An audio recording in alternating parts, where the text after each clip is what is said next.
nugsito'y nugsibase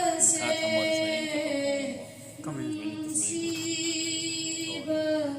kaugene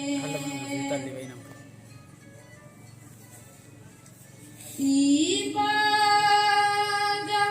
amuk oli imaga amuk oli ibaga amuk oli imaga amuk oli heli olu bakuding heli olu bakuding nugsito'y nugsibana nungsiba kaugene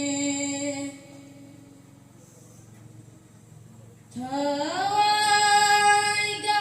amuk oli hacangga amuk oli tawaiga amuk oli hacangga amuk oli heli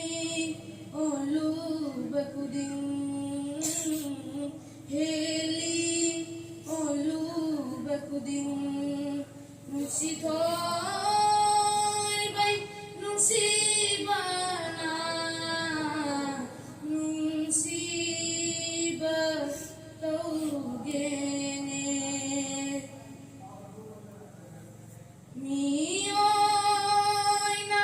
pagpaso pangbani masunglang day